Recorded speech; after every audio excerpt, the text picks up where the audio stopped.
you're on. Hello, my friends. I'm missing you.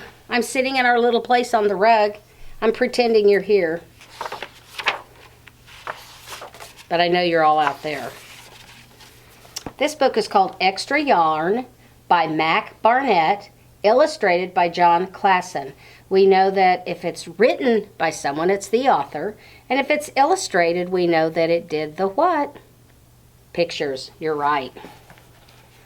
On a cold afternoon in a cold little town, where everywhere you looked was either the white of snow or the black of soot from chimneys. Remember, soot is the gritty, dark things that you see with a fire. Annabelle found a box filled with yarn of every color. So she went home and knit herself a sweater. And when Annabelle was done, she had some extra yarn. So she knit a sweater for Mars too, but there was still extra yarn. And when Annabelle and Mars went for a walk, Nate pointed and laughed and said, "You two look ridiculous." "You're just jealous," said Annabelle. "No, I'm not," said Nate. But it turned out he was. And even after she'd made a sweater for Nate and his dog and for herself and for Mars, she still had extra yarn.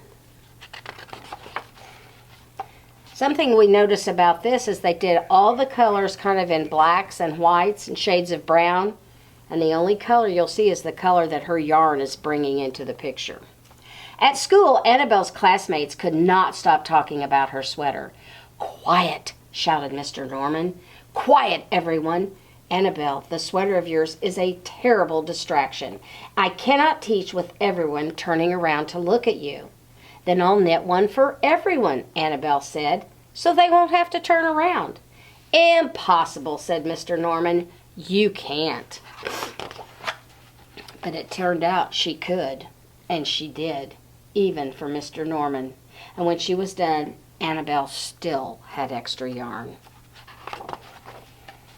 She knit sweaters for her mom and dad, and for Mr. Pendleton, and Mrs. Pendleton, for Dr. Palmer, and for little Lewis. She made sweaters for everyone except Mr. Crabtree, who never wore sweaters or even long pants, and who would stand in his shorts with the snow up to his knees. "No sweater for me, thanks," said Mr. Crabtree. So she made Mr. Crabtree a hat, and even then, Annabelle still had extra yarn.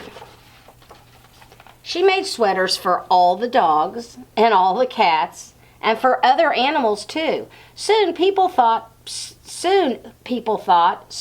Annabelle will run out of yarn. But it turned out she didn't. So Annabelle made sweaters for things that didn't even wear sweaters. Think of some things that maybe wouldn't actually wear a sweater. Okay, you thinking? Okay, let's look and see what she did. Things began to change in that little town. News spread of this remarkable girl who never ran out of yarn, and people came to visit from around the world to see all the sweaters and to shake Annabelle's hand. One day, an archduke, who was very fond of clothes, sailed across the sea and demanded to see Annabelle. See him up here? He's very fancy.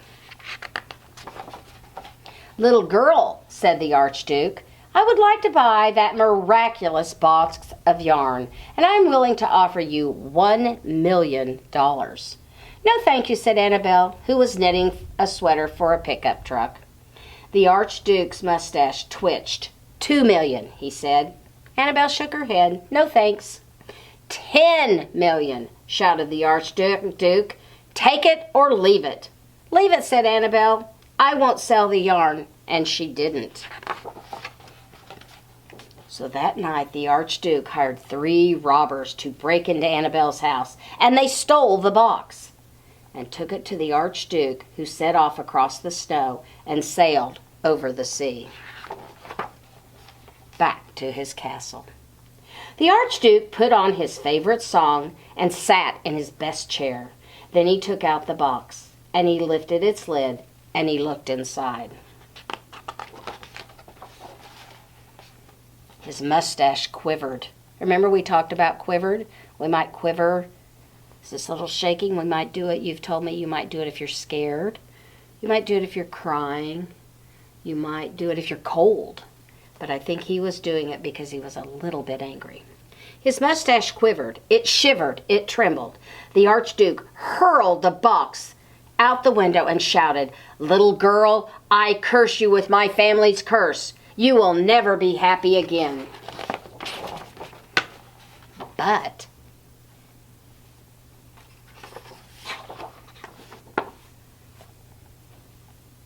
look, it sailed back to her. She's sitting there with Mars. Here comes the box. What do you think will happen when she gets the box back? Do you think it'll be the same, or will it go back to how it was? It turned out she was happy after all. So I think the Archduke, by stealing it and doing something wrong, it was not going to be yarn for him. So when it sailed back to Annabelle, she was able to open it up and had all of her yarn back. Today you might want to, if you have yarn, you might want to play with some, or draw a picture of what you think would happen if you had a box of yarn and all the things you would knit for. Thanks.